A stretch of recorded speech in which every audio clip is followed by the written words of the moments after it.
अस्सलाम वालेकुम वरहमतुल्लाहि वबरकातुहू। दोस्तों, आप देख रहे हो मेरा कश्मीर न्यूज़ और मैं हूं आपका भाई प्रोफेसर मुजफ्फर मिर्ज़ा।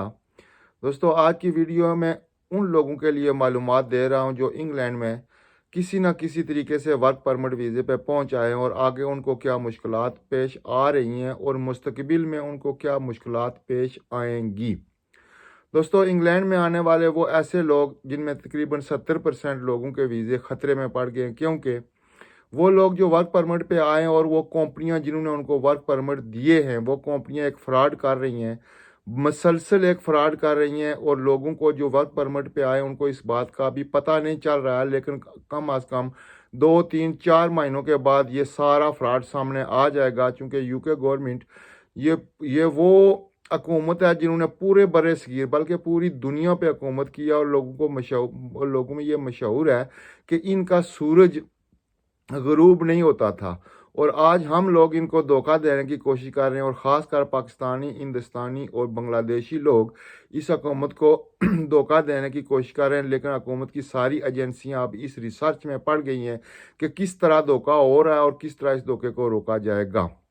दोस्तों, हुआ यह है कि बहुत सारे लोगों ने अपने बिजनेस या कंपनियां खोली हैं। फ़र्ज़ करें कुछ लोगों ने कंस्ट्रक्शन की कंपनियां खोली हैं, कुछ लोगों ने अपने टेक वे और केयर होम इस तरह खोल के उनकी रजिस्ट्रेशन लाइसेंस लेके होम ऑफिस से उन पे 5 10 15 और 20 वर्क परमिट ले लिए और लोगों से, पाकिस्तान, इंडिया और बांग्लादेश से लोगों से बहुत सारे पैसे लेके उन लोगों को यहाँ पे वो ले आए हैं। चूंकि वो एक जेन्युइन तरीका था, एक लीगल तरीका था, जिस तरह चूंकि होम ऑफिस को ये पता नहीं था कि उनके साथ फ्रॉड हो रहा है और लोग ये पाकिस्तानी, इंडियन और बांग्लादेशी बरतानिया की हुकूमत के साथ फ्रॉड कर रहे हैं।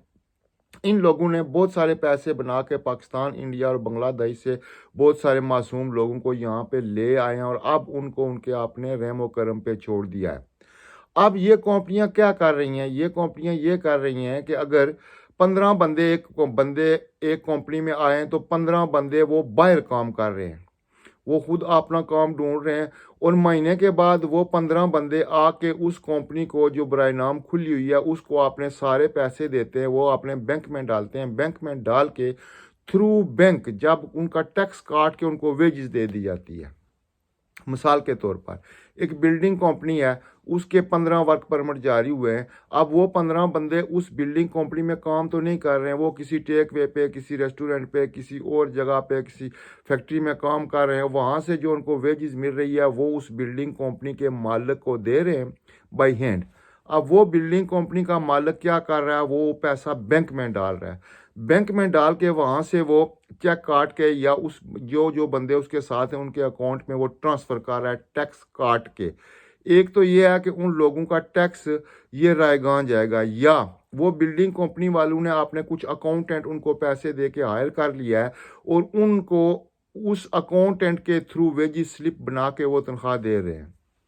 लेकिन ये एक फ्रॉड का तरीका है, क्योंकि इस तरीके से ना ही तो आपने घंटे शो हो रहे हैं, ना ही आपका काम की लोकेशन शो हो रही है और ना ही उस बिल्डिंग कंपनी के कोई कॉन्ट्रैक्ट सामने आ रहे हैं। क्यों?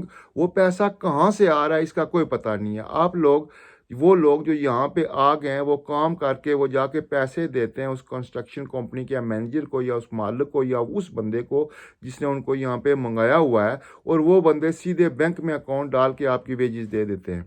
अब उस कंपनी के पास काम है नहीं है, उसको कॉन्ट्रैक्ट मिलते नहीं है। अब यहाँ पे इंग्लैंड में जो काम मिलता है, मैं आपको सिर्फ बिल्डिंग की मिसाल दे रहा हूँ, काम मिलता है तो वो एक वकील के थ्रू उसको लिखा जाता है। अगर वकील के थ्रू नहीं भी लिखा जाता तो बाकायदा एक कॉन्ट्रैक्ट साइन होता है, उसके साथ जब साइन हो जाता है तो वो पैसे काम कराने वाला बिल्डिंग कंपनी के मालिक को थ्रू बैंक पैसे देता है और वो एक प्रूफ होता है। लेकिन ये लोग क्या कर रहे हैं? अपनी अक्लमंदी और अपनी होशियारी को शो करके लोगों को काम मुख्तलिफ जगहों पे काम पे लगा के उनसे नकद पैसे रख के लेके अपने बैंक में डाल रहे हैं और वहाँ से वेजेस दे रहे हैं। और ये अनकरीब इस पे रिसर्च शुरू हो चुकी है। मैं किसी को डराता नहीं हूँ, लेकिन मैंने अपनी आंखों से देखा है। परसों सुबह 6 बजे मैंने देखा है कि एक ऐसे दफ्तर पे पुलिस व काली वर्दियों वाली पुलिस यानी इमिग्रेशन पुलिस की 4 गाड़ियां खड़ी थीं और वो उस दफ्तर को सील कर रहे थे। अब क्या होगा? जब ये फ्रॉड पकड़ा जाएगा تو وہ لوگ جو ورک پرمٹ پہ آئے ہیں ان کا مستقبل تاریک ہو جائے گا۔ وجہ کیا بنے گی؟ وجہ یہ بنے گی کہ وہ بلڈنگ کمپنی، وہ ٹیک وے یا وہ دوسری کمپنیاں جنہوں نے ورک پرمٹ جاری کیے ہوئے ہیں، جب وہ فراڈ طریقے سے آپ لوگوں کو 1 2 3 4 5 مہینوں سے تنخواہ دیں گے، جب وہ تنخواہ کا سسٹم سامنے آ جائے گا تو ایٹومیٹیکلی ہوم آفس وہاں پہ ریڈ کرے گا۔ اس نے آلریڈی کرنے شروع کر دیے ہیں۔ اب کیا ہوگا؟ اس کمپنی کا لائسنس کینسل ہو جائے گا۔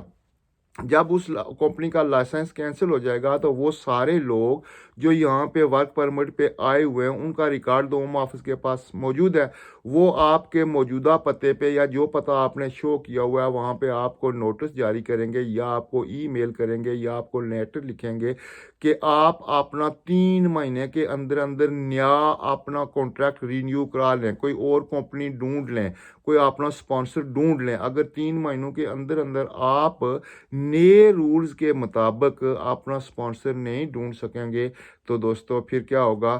پھر آپ کا ورک پرمٹ کینسل ہو جائے گا اور آپ کو پاکستان، انڈیا اور بنگلہ دیش میں جانا پڑے گا۔ تو میری گزارش ہے ان دوستوں سے جو ورک پرمٹ پہ یہاں پہ آئے ہیں یا ان کے رشتہ دار جو پاکستان میں یا والدین ہیں یا یہاں پہ موجود ہیں، تو وہ اپنی آنکھیں اور کان کھولیں اور یہ جو تنخواہ کا سسٹم جس طرح وہ تنخواہ لے رہے ہیں، جو سر زبان زد عام ہو گیا ہے کہ اس طرح وہ خود پیسے جا کے دیتے ہیں، وہ مالک بینک میں رکھتے ہیں اور وہاں بینک سے ان کو ویجز مل جاتی ہے، اس طریقے پہ عمل نہ کریں۔ خدا را اپنے والدین کی دولت کو ضائع مت کریں، بعد میں آپ کو بہت پچھتانا پڑے گا اور آپ کو یہ 2 3 4 مہینوں کے اندر اندر یہ سارا کچا چٹھا کھل جائے گا اور ایسے تمام ٹھیکیدار، ایسے تمام ایجنٹ جنہوں نے 2 نمبری کر کے ورک پرمٹ دیے ہیں وہ پکڑے جائیں گے، ان کے لائسنس کینسل ہو جائیں گے۔ ابتدا ہو چکی ہے بہت سارے لوگوں کے برمنگھم میں اور برمنگھم میں اور برمنگھم، بولٹن اور مانچسٹر، یہ 3 بڑے شہروں میں ایسے واقعات روزانہ ہو رہے ہیں اور روزانہ کمپنیاں سیل ہو رہی ہیں۔ تو آگے آپ کی مرضی ہے، جس طرح آپ کا من کرتا اسی طرح کریں، لیکن خطرے کی گھنٹیاں بج چکی ہیں۔ آپ کو اب ہوشیار رہنا پڑے گا اور ذہنی طور پر آپ سوچ لیں کہ آپ کو اپنا نیا سپانسر ڈھونڈنا پڑے گا، ادروائز میرے منہ میں خاک میں یہ کہتا تو نہیں ہوں لیکن یہ ورک پرمٹ کینسل ہو جائیں گے۔ میں چاہتا ہوں اجازت آپ کو اس تلقین کے ساتھ کہ ہوشیار رہیں، اپنے آنکھیں اور کان کھلے رکھیں۔ اللہ آپ کا حامی و ناصر ہو۔ خدا حافظ۔